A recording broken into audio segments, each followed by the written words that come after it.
बेहतरीन लोगों को नमस्कार, सादर प्रणाम। आज इस वीडियो में बात होगी नेट्रेम्योर की। नेट्रेम्योर के सिम्टम्स क्या हैं उसको बाद में समझते हैं। उसके पहले हम लोग समझ लेंगे कि नेट्रेम्योर बॉडी के फिजियोलॉजिकल फंक्शन को कैसे कंट्रोल करता है।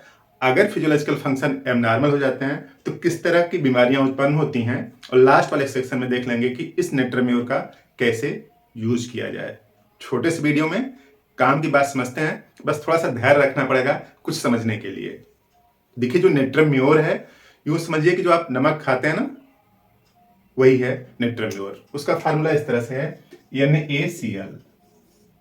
नेट्रेम्योर के पूरे सिम्टम्स एक लाइन में आप समराइज कर सकते हैं, बस थोड़ी सी बात अगर आप समझ लें। आप ये समझ लीजिए कि जो नेट्रेम्योर है बनता कैसे है, सी वाटर से। जो समुद्र का पानी है सी वाटर से बनता है, और बहुत थोड़ी मात्रा में जो माइंस होते हैं उनसे निकाला जाता है, जो डिपॉजिटेड फॉर्म में पाए जाते हैं।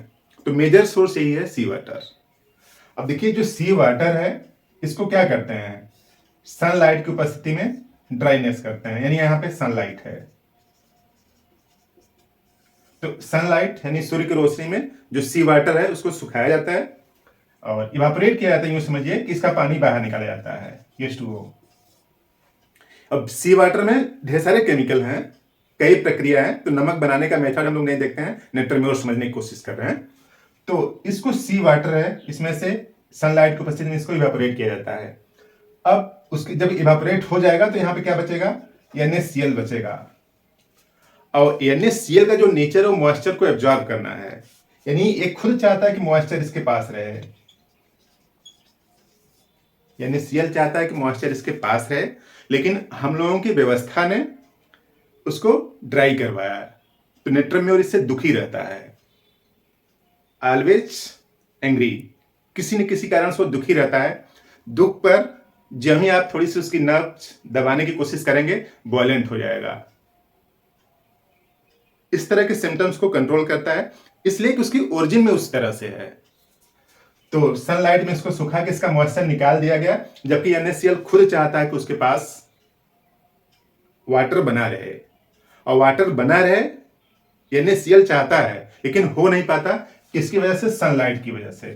तो यह सीधी सी बात है कि अगर सनलाइट की वजह से उसकी ओरिजिन में अगर दिक्कत थी, एग्जिस्टेंस में अगर दिक्कत थी, तो सीधी सी बात है कि जब भी सनलाइट होगा, जब भी सूर्य की रोशनी दिखेगी, मतलब सुबह में इसके सिम्टम्स बढ़ जाते हैं। सुबह हुई, सर में हैमरिंग हेडेक, यानी जैसे लगता है कि हथौड़ा पीटा जा रहा है, इस तरह का हेडेक होता है नेट्रेम्योर को। एंग्री है क्योंकि इसका मॉइस्चर को रिमूव कर दिया गया है, इसलिए कंसोलेशन एग्रीवेट करता है। तो यूं समझिए कि जो मॉइस्चरनेस है उसका जो बनाए रखना है सेल के अंदर, कोशिकाओं के अंदर, वो किसका काम है, NaCl का काम है।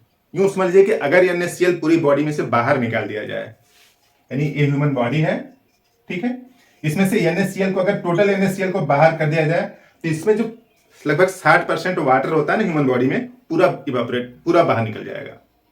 यानी ह्यूमन बॉडी से अगर आपने नमक को बाहर निकाला तो पानी अपने आप बह जाएगा, फिर कुछ बचेगा नहीं शरीर में। तो NaCl इतना सिग्निफिकेंट रोल प्ले करता है बॉडी के अंदर मॉइस्चर को बनाए रखने के लिए, हर कोशिका में मॉइस्चर को बनाए रखने के लिए।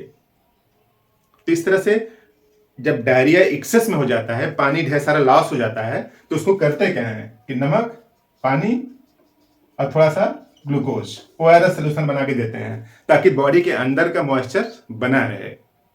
तो इस तरह से NaCl बॉडी के मॉइस्चर को बनाए रखता है। सिम्टम्स ढेर सारे हैं, और उसके अलावा NaCl की अगर बात करें तो NaCl फूड के डाइजेशन को भी इंक्रीज करता है, फ्रूट फ्लेवर को बनाए रखता है, और काम करता है कि उसको ज्यादा समय तक फूड को स्टोर किया जा सके।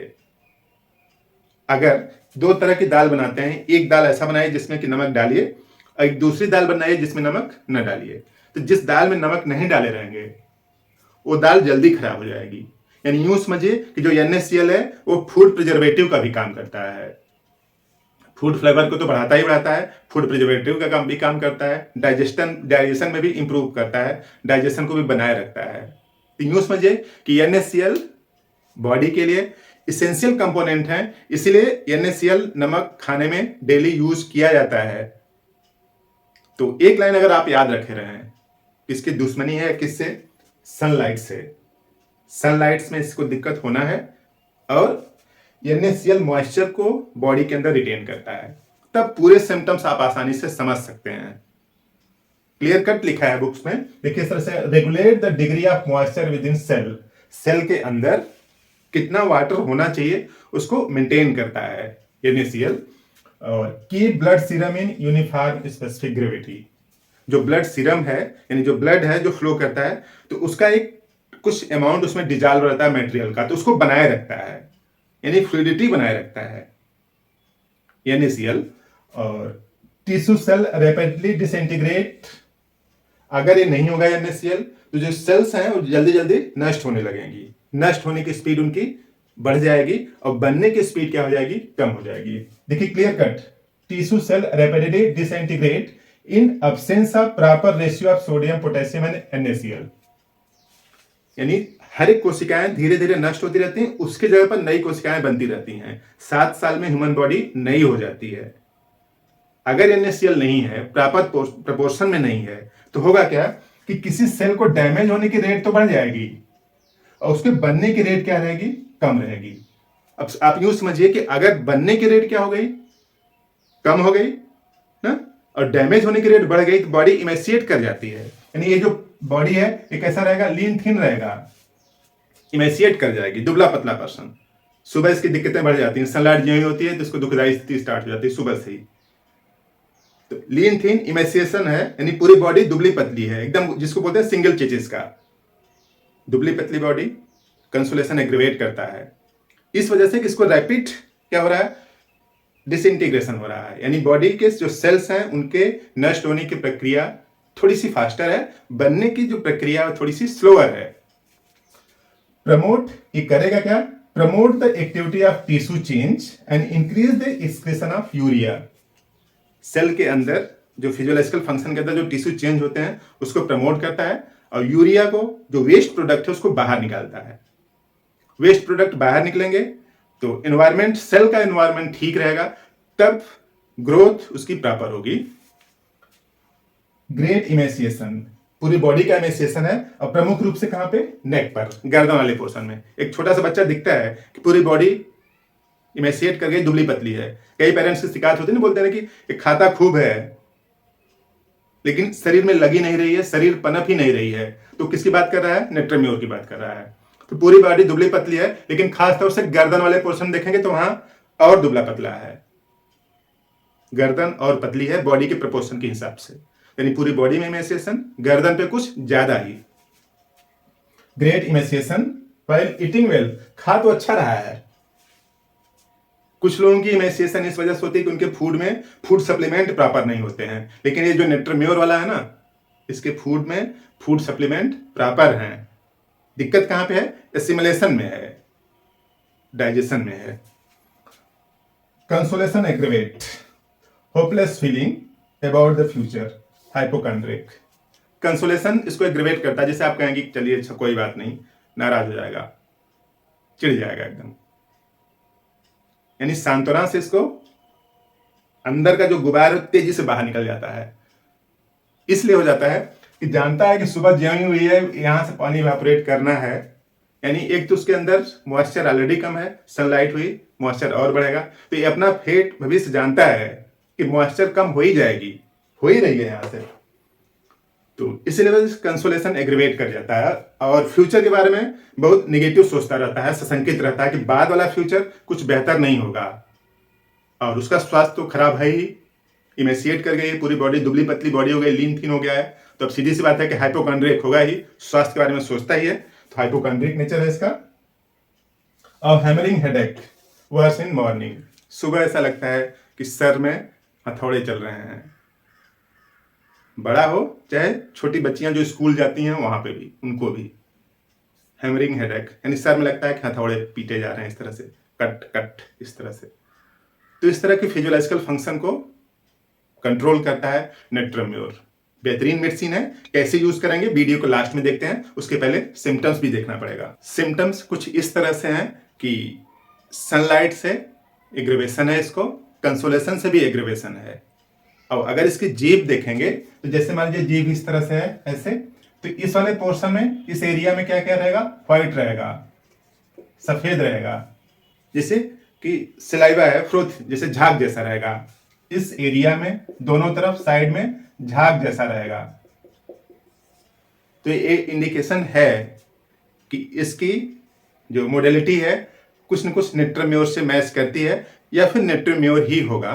किसी एक सिम्टम से कोई मेडिसिन डिसाइड नहीं हो जाती, उसके लिए कम से कम 3 से 4 सिम्टम्स होने चाहिए। सिम्टम्स कुछ इस तरह से हैं कि hangnail, contraction of hamstring, herpes in bend of knee. Hangnail क्या होता है कि जैसे हाथ है यहाँ पे, तो ये जो नेल है इसके ऊपर की जो स्किन है उखड़ती रहती है, लटकती रहती है उखड़ के इस तरह से। तो यहाँ पे हैंगनेल है, यानी नेल के ऊपर वाली जो स्किन है वो उखड़ रही है, तो उसको हैंगनेल बोलते हैं।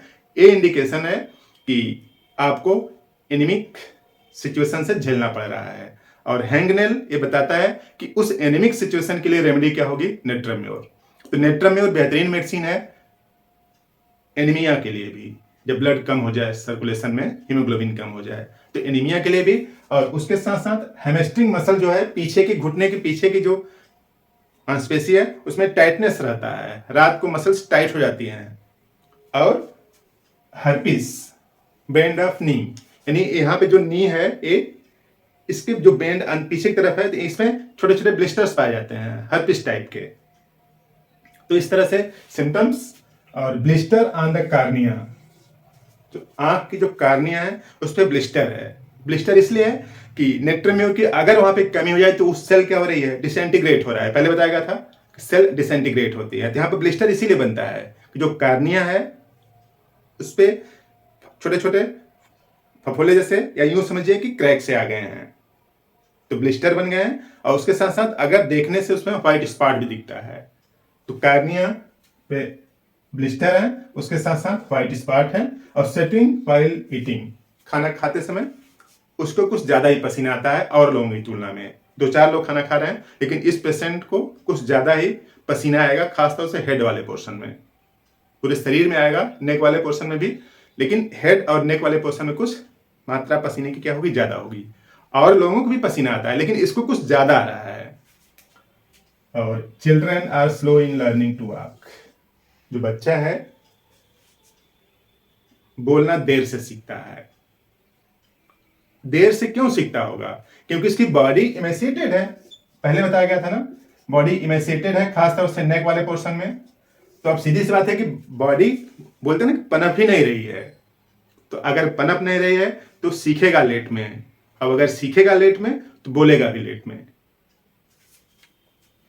और डिफनेस है यहाँ पे, swelling of the tympanic cavity. जो डिफनेस है, जो अंदर एक कैविटी है, टिम्पैनिक कैविटी, उसमें दिक्कत है। और इस वजह से साउंड प्रॉपर बॉडी को फील नहीं हो पाती, यानी बहरापन जैसे जनरेट हो गया है। तो और उसका रीजन क्या है, स्वेलिंग है, सूजन है, और उसके साथ साथ cracking in year when chewing, खाना खाते समय जैसे लगता है कि कान में कुछ आवाज सी आ रही है। तो आवाज आना और कम सुनाई पड़ना, या फिर तेजी से बोलने पर सुनाई पड़ना, ये सब सिम्टम्स हैं किसके, नेट्रोम्योर के। और pain in the liver and spleen region, जो लीवर है और स्प्लीन दोनों के रीजन में दर्द होता है, खासतौर से भोजन के बाद। भोजन के बाद कुछ हैवीनेस ज्यादा सा लगता है। तो इस तरह से सिम्टम्स। और spermatic cord and testicles painful, जो स्पर्मेटिक कार्ड है, यानी जो अंडकोश है दोनों, यहाँ पे ऊपर से एक नली जैसा आता है, इसको स्पर्मेटिक कार्ड बोलते हैं यहाँ पे। तो यहाँ पे भी दर्द है इसको, और टेस्टिस में भी दर्द हो सकता है। और हाइपरट्रॉफी ऑफ हार्ट, जो हार्ट है उसकी हाइपरट्रॉफी है, यानी साइज उसकी बढ़ गई है।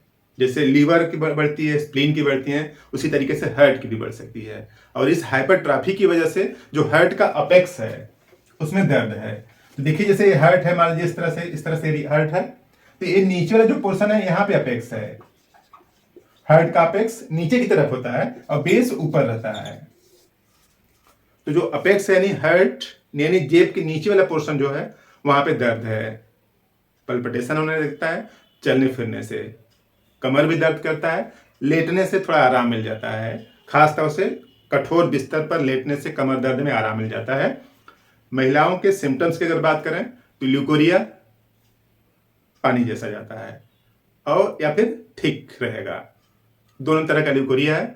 यूट्राइन रीजन में पेन भी है, इस तरह से ढेर सारे सिम्टम्स। लेकिन बैकग्राउंड में अगर देखेंगे तो ये जो यहाँ पे है झाग जैसा है जीभ वाले पोर्शन के दोनों तरफ, कंसोलेशन से एग्रीवेशन है, मॉर्निंग समय इसकी दिक्कतें बढ़ जाती हैं।